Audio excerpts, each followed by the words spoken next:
Bonsoir à tous et bienvenue encore sur la chaîne YouTube.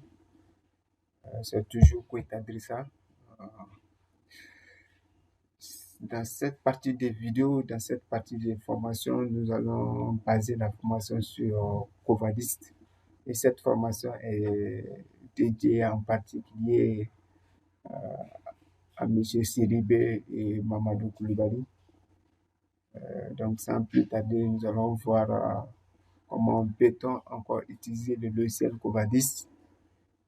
Comme vous voyez le programme, nous allons voir à travers la formation comment faire des chargements des semis, c'est-à-dire les points topographiques, comment calculer le deuxième point de la formation, ça concerne le calcul du MNT, modèle numérique du terrain. Le point 3 qui est la création d'un projet autopiste. Et le point 4, qui est la création d'axes en plan. En 5, nous allons voir l'assemblage des axes en plan. En 6, nous allons voir comment créer notre tabulation des profils. Et le 7, on allra voir comment faire le décapage et le calcul de TVA. Et en 8, nous allons voir comment créer notre profil en nom. Et le point 9, comment faire le tracé du projet, du profil en nom sur notre calcul comment faire le tracé de la ligne rouge en un mot. Et le point 10, on va faire l'assemblage de la ligne rouge, comment on peut faire l'assemblage. Et en 11, on va voir la création de la chaussée, l'affectation du profil en travers, le paramétrage du dessin, la cubature, et en faisant sortir le listing général des matériaux, et enfin on va voir le devis estimatif. Sans plus tarder, nous allons ouvrir notre logiciel.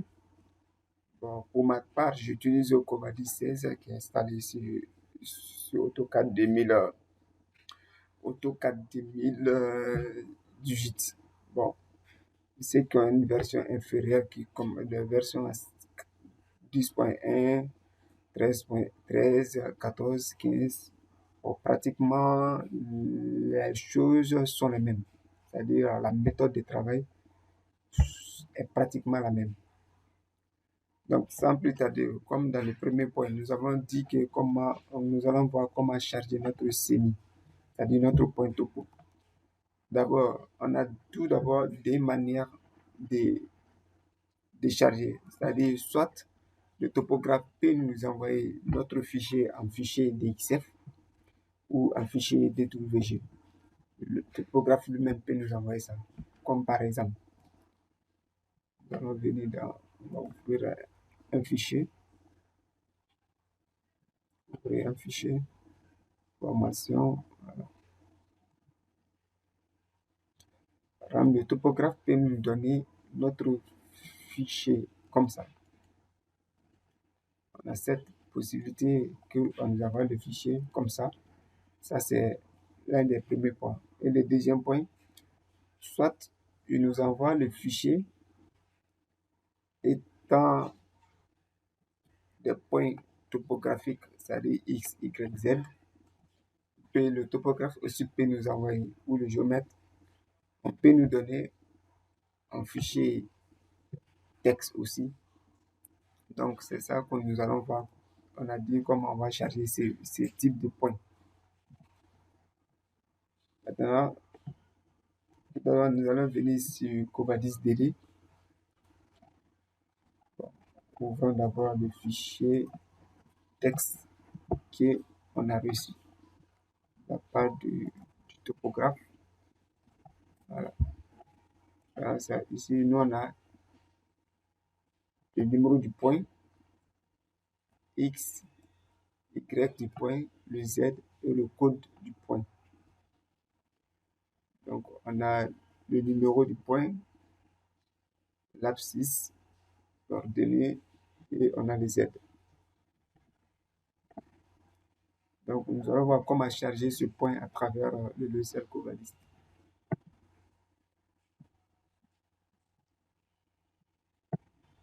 Maintenant, dans Covadis DD, nous venons dans Covadis DD, on va faire point topographique. Point topographique, chargement de semis. Dans chargement de semis, on va faire OK. Et on va chercher où se trouve notre fichier. Là où on a stocké ou gardé dans le logiciel qu'on veut. Comme dit, dans le dossier qu'on a gardé. Une fois le point est à chercher, on est parti chercher les semis, c'est-à-dire le point. Donc, on peut vérifier. Tout d'abord, avant d'aller loin, à partir de là, il faut tout d'abord s'assurer que notre point que nous envoyé, c'est avec séparateur. Avec séparateur, c'est-à-dire quoi? On peut nous envoyer les points topographiques en X, Y point, X, Y, Z. Donc, c'est pas un séparateur. Quand c'est avec un séparateur que le logiciel, le logiciel Covadis se reconnaît. Parce qu'il faut être sûr que c'est ça. Donc, on va aller dans Excel. Donc, Excel.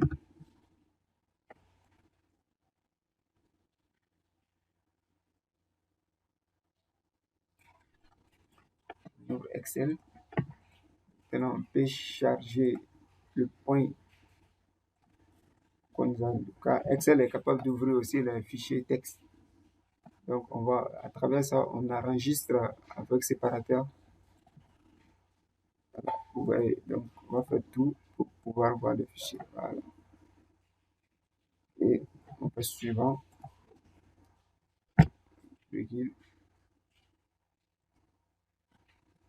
Voilà. Avec espace, je peux pouvoir X, Y, Z. Suivant. Et je fais terminer.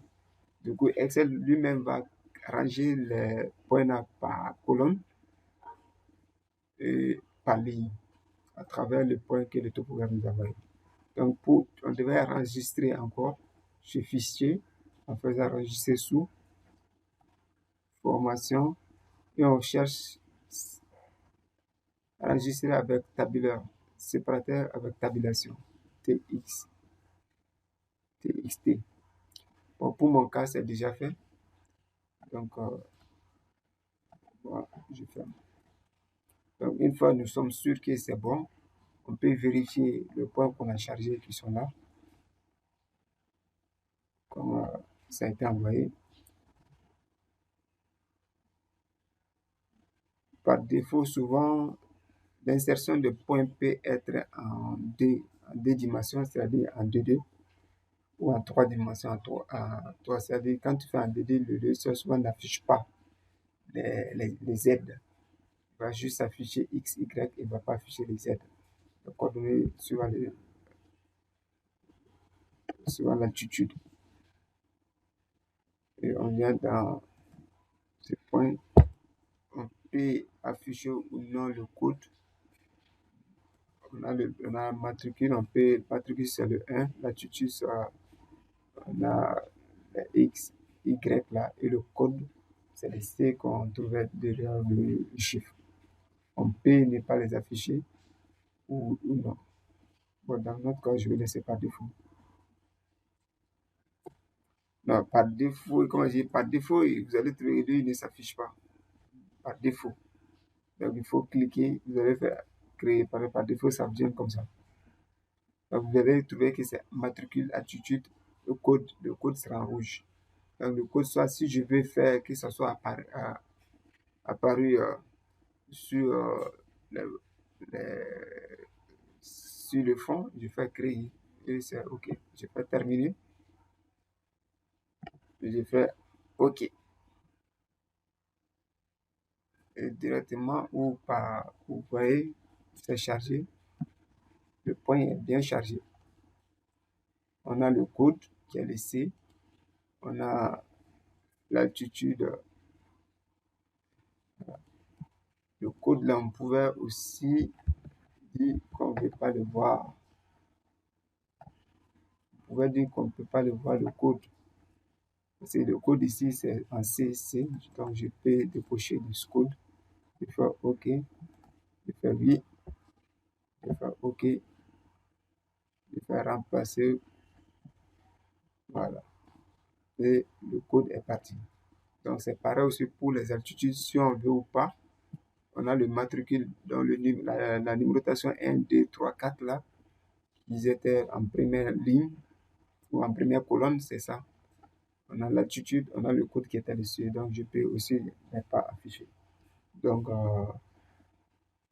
une fois notre point chargé, on peut aussi vérifier certains trucs que nous allons voir par la suite dans la partie de calcul du MMT, le modèle numérique du terrain naturel. Merci.